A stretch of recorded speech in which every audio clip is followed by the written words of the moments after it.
মাসের পর মাস চলে গেছে, আমি আমার বাড়িতে ভাত খাইতে হয় নাই। মানুষের বাড়িতে, মানুষের ঘরে দাওয়াত, এক দাওয়াত, একই ওয়াক্তের 4 দাওয়াত। একজনের বাড়িতে খাইলে আরেকজন রাগ করে, আরেকজন বাড়িতে খাইলে আরেকজন রাগ করে। দুধ নিয়ে আসে, ডিম নিয়ে আসে, পেঁপে নিয়ে আসে, কলা নিয়ে আসে। তো এটা ডিফারেন্ট এনভায়রনমেন্ট।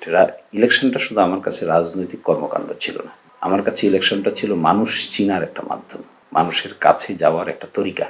এই তরিকায় আমি গরিব, ধনী, ছোট বড়, নারী পুরুষ, হিন্দু মুসলিম বৌদ্ধ যা আছে সকলের কাছে যাওয়ার চেষ্টা করেছিলাম এজ এন এক্সপেরিমেন্ট। সবসময় মনে হতো অজপাড়াগায়ের বঞ্চিত মানুষের দুয়ারে দুয়ারে হাঁটার মধ্যে ফিলিংস আছে।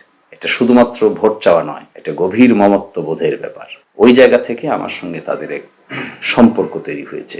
এটা ভোট কেন্দ্রিক না, এটা ভোটের বাইরেও ব্যক্তি, মানুষ, আবেগ, ইমোশন, চিন্তা চেতনায়, কর্মে, লালনে, কথনে বথনে এক ধরনের গভীর মমত্ববোধ তৈরি হয়েছে।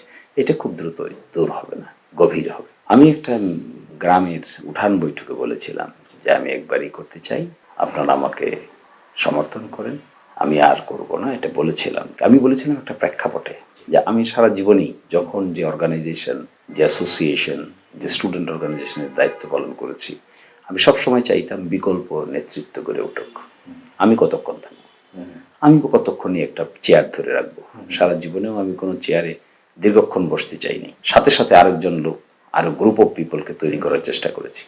আমার মাথায় ওইটাই কাজ করতো যে আমি যদি একবার সুযোগ পাই তাহলে আমি বিকল্প লিডারশিপ তৈরি করব, যারা আমার চাইতেও আরো ভালো পারফর্ম করতে পারবে, কাজ করতে পারবে। এই চিন্তা চেতনা মাথায় রেখেই আমি বলেছিলাম যে এখানে বিকল্প নেতৃত্ব গড়ে উঠো, আরো ক্রিয়েটিভ নেতৃত্ব গড়ে উঠো, উদ্ভাবনী বিশ্লেষণী শক্তি সম্পন্ন ব্যক্তিত্ব গড়ে উঠো। আমি ছাত্র জীবনেও তাই চেয়েছি, পরবর্তী জীবনেও তা চেয়েছি, এখনো নির্বাচনে গিয়েও আমি তাই চেয়েছি।